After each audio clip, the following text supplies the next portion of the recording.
ให้เดือนเท่าใดอยู่นี่เดือน700,000ปลายโอ้700,000 ปลายจ่ายทุกเดือนเลยบ่ยังคนจ่ายเอ้ายังบ่ได้จ่าย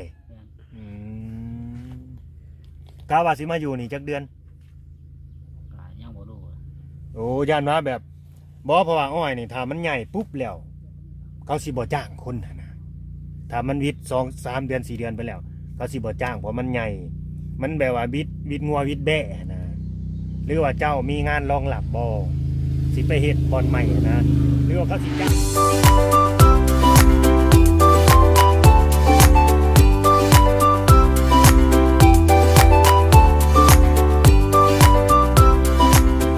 สบายดีพ่อแม่พี่น้อง FC ที่หักแพงคือเก่าพี่น้องเลยเนาะวันนี้ก็มาพบพ่อกับช่องหมอจอยชาแนลอีกแล้วพ่อแม่พี่น้องเส้นเก่าเส้นเคยมาหาทางไอซิงเพิ่นพี่น้องเนาะเพิ่นก็อยู่กระต๊อบวันนี้ก็มาเห็นแปลกหูแปลกตาขึ้นมาอีกแล้วพี่น้องเลยเนาะก็ได้ผ่ากั้งไม้เนาะที่ว่าทางผู้ใดซื้อมาให้ก็สิไปสอบถามไปโอ้ลมแล้วก็ไปพูดคุยน้ำกันเลยพี่น้องเนาะทางกระต๊อบบ่อสิงเพิ่นนี่เลยพี่น้องท่ามาเอาบุญกันโลดนี่แหละพี่น้องนี่เด้เนาะสบายดีเด้อบ่าวสิงเอ้าซื้อเอ็มร้อยมาผ่าคาราบาวโอ้ไผซื้อมาให้นี่ผ่าตังใหม่นี่โอ้ยเพิ่นซื้อบ้านไผบ่รู้จักเพิ่นอยู่บ่รู้จักสบายดีบ่าวจอยโอ้สบายดีโอ้สบายดีไอ้หนุ่มผมยาวโดยเอาอะไรห่างนะตัวสิกินเบิร์ดบ่บาทนี่น้ำคือลายแท้นี่บ่สิกินเบิร์ดบ่นี่ฮะโอ้เราเธอเปิดผู้เดียวบ่นี่เมียได้ซะโอ้ยังบ่มีเลยบ่มีบ่บ่มีเมียบ่อยากได้เมียบ่อยากได้อีบ่เมียน่ะโอ้ยได้อยู่ก็อยากได้อีหั่นแหละเนาะอีหยังเจ้าอ่ะน่ะคือว่าเป็นแบบของเป็นกองแท้โอ้นี่มันอยู่นี่เลยเจ้าเคยเห็นข่อยอยู่บ่นี่เคยเห็นอยู่บ่บ่เคยเห็นเขาก็เห็นตอนนี้ดิจะกระช่างว่าเราดามมุกประทัดแต่ว่าน้ำเพิ่นลายพี่น้องอันนี้สงสัยแบบทีมงานอะไรเนาะนี่พวกสายบุญหรือว่าผู้รักผู้ใหญ่เพิ่นสนับสนุนเข้ามาเนาะโทษเด้อเจ้าสื่อว่าอย่างไรก่อนขออนุญาตถามสื่อจริงสื่อสิงโอ้ไอสิงปัจจุบันนายอยู่จักปีไรสิง26 ปีโอ้ย26 ปีก็เป็นน้องเขาแล้วซะไป37เลยเนาะยังเป็นน้องเขาอยู่แต่ว่าบ่แบบว่าละปล่อยโตเด้แม่นปล่อยโตก็เลยเฮ็ดให้หน้าตานี่แก่แล้วก็สุดโทรมเวลาไปโคกไปป่านี่เห็นผู้แสกผู้สาวเจ้าเขาปบเจ้าบ่จักเนาะเมื่อก่อนนี่หนวดยาวอยู่บ่หรือว่าซ้ำนี่หนวดยาวเติบหนวดยาวอ๋อนี่คือตัดออกเนาะเพื่อชีวิตเพิ่นชอบเพื่อชีวิตผมนี่จะไหวมาจากปีเลยมันก็เลยปีปลายปีปลายโทษเด้อบ่มีพี่มีน้องบ่มีพ่อมีแม่บ่พ่อมีอยู่แม่นะเอานี่ซะบ่าวสิงบ้านเกิดเมืองนอนเจ้าน่ะบ้านหยังคนบ้านใดเจ้าน่ะคนบ้านพักขยาโอ้พักขยาทั้งสวรรค์พี่บ่หรือว่าพักขยาตัวนี้พักขยาหน้าซ้ายนี่บ่ทั้งใดซะโอ้พักขยาเข้าไปนี่เนาะทางสวรรค์คือว่ามีบ้านปลายบ้านพักขยาอยู่แถวนี้เข้าไปเพราะว่าคอยก็เที่ยวดูอยู่เส้นนี้คอยเข้าสวรรค์นะจะมาอยู่นี่โดนแล้วบ่โดนเตยเลยตั้งแต่เขาเริ่มปลูกอ้อยเลยเนาะเพิ่นให้เดือนเท่าใดอยู่นี่เดือน700,000ปลายโอ้700,000 ปลายจ่ายทุกเดือนเลยบ่ยังคนจ่ายเอ้ายังไม่ได้จ่ายกะว่าสิมาอยู่นี่จักเดือนยังบ่รู้โอ้ย่านว่าแบบบ่เพราะว่าอ้อยนี่ถ้ามันใหญ่ปุ๊บแล้วเขาสิบ่จ้างคนนะถ้ามันวิทย์2-3 เดือน4 เดือนไปแล้วเขาสิบ่จ้างเพราะมันใหญ่มันแบบว่าวิทย์งัววิทย์แบะนะหรือว่าเจ้ามีงานรองรับบ่สิไปเฮ็ดบ่อนใหม่นะหรือว่าเขาสิจ้างอยู่นี่เลยบ่เจ้าที่เขาหั่นนะ ยังบ่ฮู้เนาะ ยังบ่ฮู้ ยังบ่ทันได้เว้ากันตรงนี้ มีเรื่องในยังโมจักนะ ยังบ่จักแล้วบางที่ถ้าเกิดว่าเวลาอ้อยมันใหญ่มากแบบว่า เขาบ่บอกเฮาก่อนนี่ถ้าว่าเขาบอกเวลาเฮาให้เฮาไปปุ๊บปั๊บก็เป็นไปได้นะหรือว่าเพิ่นเป็นญาติพี่น้องจะบ่เจ้าของแปลงอ้อยรู้จักกันบ่คุ้นเคยกันบ่ เพิ่นบอกให้มาเผาเลย โอ้ คันบอกให้มาเผาซื้อ นึกว่ารู้จักกันเป็นญาติพี่น้องทั้งพ่อทั้งแม่นี่บ่แม่นเนาะ บ่แม่น อืมอันนี้ดินเพิ่นเลยบ่แปลงอ้อยหรือว่าเพิ่นเซา ดินเพิ่นเศร้าเลย โอ้เพิ่น ๆ เซา คือ เนาะ กัน เพิ่นเซาพี่น้องเอ้ยเจ้าน่ะบ่ได้มีดินมีดอนบ่เป็นของเจ้าของบ่ บ่มีนะ บ่มี หยัง บ่มีหยังเนาะเคยมักผู้สาวอยู่บ่บ่าวสิงถามตรงๆนี่นี่เคยอยู่บ่ โอ้ยังบ่เคยนะ ยังบ่เคยอีก ยัง บ่เคยมักผู้สาวเลย บ่เคย อืมเป็นหยังคือบ่คิดมักแหน่ผู้แสผู้สาว หรือว่าแบบว่าเฮากับพ่อสำนีแล้วเฮาบ่กล้าไปมักไปคิดมักเขาแบบนี้บ่หรือว่าในใดงง ยังบอกนะ บ่กล้าเนาะ ยัง เราบ่กล้า เราบ่กล้า เรายังบ่ได้อะไรเนาะอืม บ่กล้าแล้วว่ะ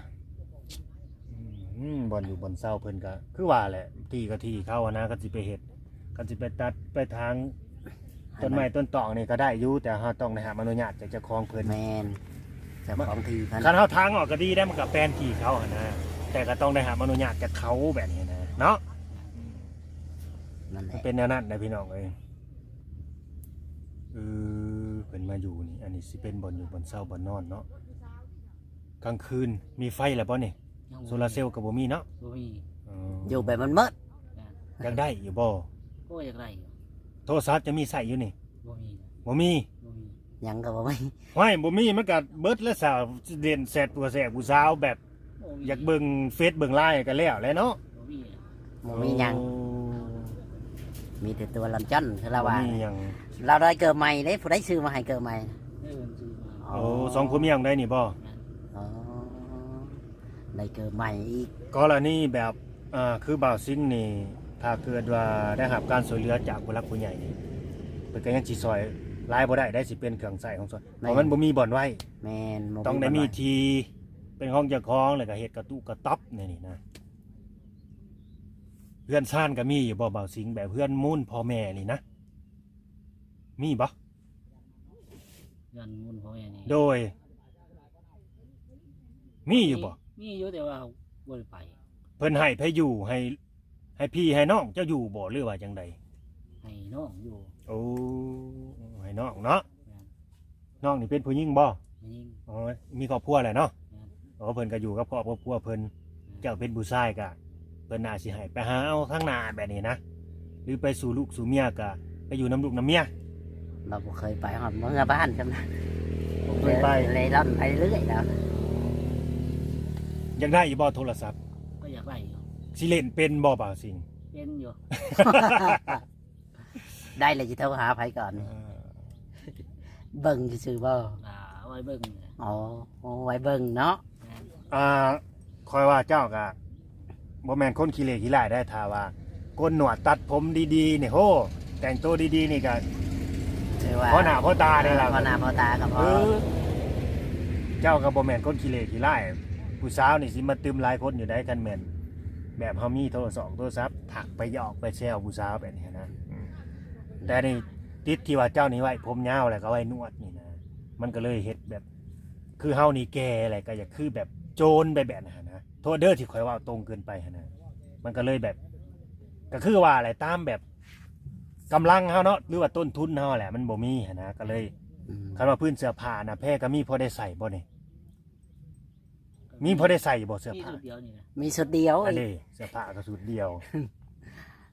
ก็เลยแบบ สุดเดียวแพง ก็สิ ประมาณนึง แม่นสิไปเปลี่ยนคือหมู่ไปใส่คือหมู่มันก็บ่มีโอกาสตรงนั้นเนาะ แม่น แล้วก็อยู่ไปแบบ คำใส่นอนหัด ละเฮเล่ร่อนพี่น้องเอ้ย บ่มีจุดหมายปลายทาง เคยท้อกับชีวิตอยู่บ่บ่าวสิง บ่เคยโทษกันเลย บ่เคยท้อเนาะอืม เราบ่เคยท้อ มีแต่สู้มีแต่หาไปตลอด แม่น หากินแบบว่าเลี้ยงปากเจ้าของไปตลอดเนาะ แม่น บ่มีคนสักส่วนไปอยู่นํบ่ไปเฮ็ดเวียกนํให้เงินดับเงินเดือนแบบนี้นะนอกจากมาเผาแปลงอ้อยเขานี่นะ บ่เคย บ่เคยมีเนาะ แม่น อืม หมู่ฮอดบ่เว้าน้ำแล้ววะบ่มีไผเว้าน้ มีหมู่มีคู่อยู่บ่รุ่นราวคราวเดียวกัน บ่มีนะ บ่มี บ่มี ำเขาเห็นครับบ่เว้าน้ำลาว อ้าวเป็นหยังคือบ่เว้าเนาะ เราบ่มีแล้ว เขารังเกียจเฮาบ่หรือว่าแนวใดเขารังเกียจที่เฮาบ่มีบ่หรือว่าเขาย่านเฮาไปเกาะไปอาศัยเขาบ่อันนี้ก็น่าสิมีส่วนเนาะ เราบ่เคยทอกับสี กิน M300 นะกินให้คอยเบิ่งใน M300 นะอันแรก M300 150เด้2ขวดก็เป็น300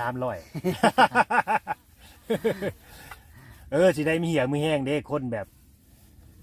สู่งานลุยงานคือเจ้านี่ต้องหาแนวบำรุงนั่นนี่ ตบก้นก่อนตบก้นเอ้ยนี่แหละ นี่ เวลาผู้สาวคือกันเด้อให้ตบก้นก่อน เออเปิดมานี่ ตึงฟัดแบบ อาจจะว่าสั้นว่าสิเด้อว่าสิงเฮิงคือสิได้กินเทื่อหนึงเนาะเอ็มร้อยนี่เนาะ แม่น พอบ่มีเงินซื้อเนาะ แม่น เอากินเป็นน้ำจิ้มน้ำใจข่อยอันนี้ก็เล็กๆน้อย น้ำคิดน้ำใจเล็กๆน้อยๆเนาะ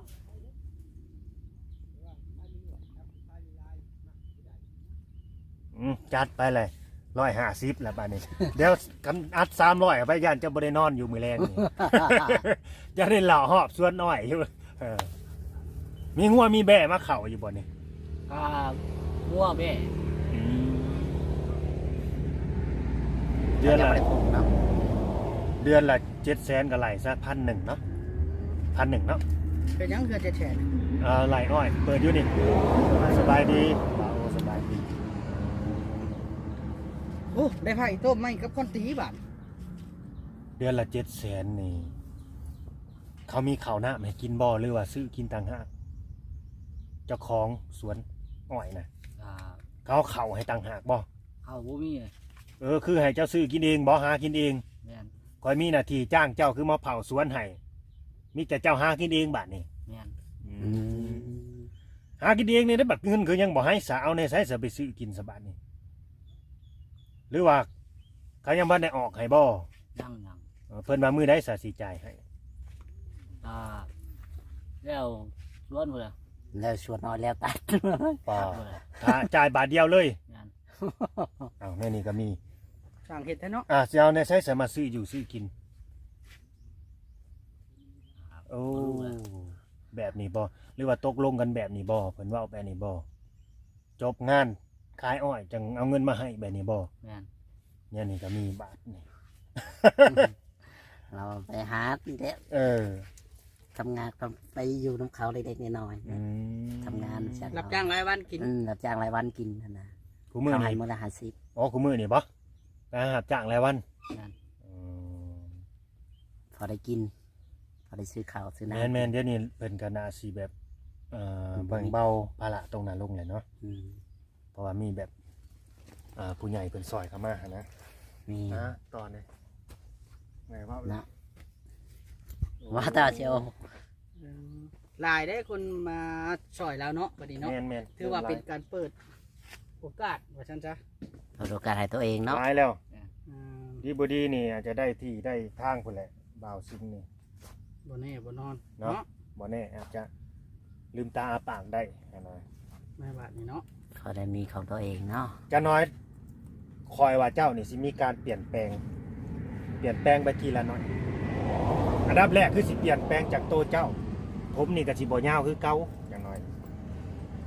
ถ้ามีผู้ใหญ่เพิ่นให้ตัดเจ้าสิตัดบ่คนที่มี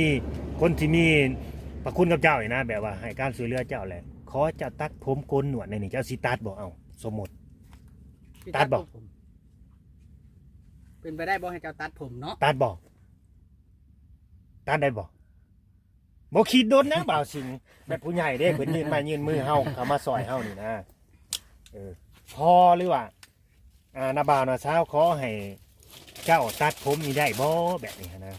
โกนหนวดได้บ่นั่นนี่นะมันสิได้ดูดีมีสง่ากว่านี้บางทีสิได้มีผู้แสกผู้ซาน้ำเขาหั่นนะหรือว่าขอคิดก่อนบ่ ก็คิดมึงก่อน อ๋อ แล้วยัง เพราะมันยังบ่มีเนาะ ยาน